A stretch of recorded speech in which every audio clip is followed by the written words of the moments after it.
While digging into the Equifax security breach, the Morning Insiders discovered a young Chicago attorney. She played a key role in winning a massive settlement that will benefit almost half of all Americans. Morning Insider Lauren Victory introduces us to this history maker in the courtroom who's putting money in your pocket. Would you have ever believed that this is where you would be at 36? No, not at all.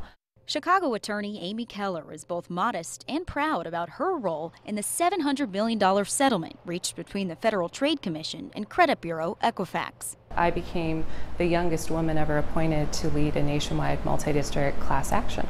Alongside three men decades her senior, Keller launched a lawsuit on behalf of 147 million Americans. That's almost half of us whose private information was leaked. What was the time period between the day they announced the data breach to the first thing you filed? I believe it was that night.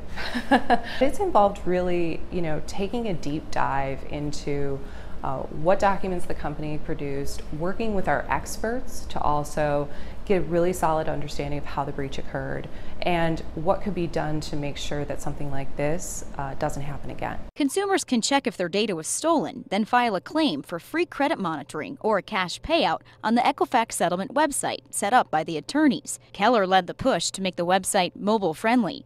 Even though we acknowledge my age quite frequently and we have a good laugh about it,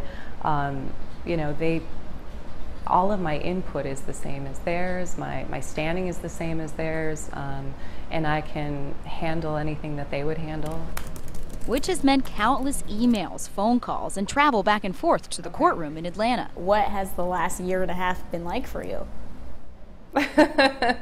After some laughs, I had to get to this serious question about compensation. What do you say to people when they see the large sum that the Sure. lawyers end up taking home? The settlement stipulates that the class action attorneys could charge up to $77,500,000 in fees and be reimbursed as much as another $3 million. We have to respond to everything they throw at us. If we don't, then we'll lose. So the attorney time is actually quite substantial. And she adds the job is nowhere near done. Lauren Victory, CBS 2 News. It's a great story. Keller and her team now need to piece through the more than 1 million claims coming in and make sure that Equifax holds up its side of the deal. Keller was also recently named head counsel in the lawsuit involving the Marriott data breach.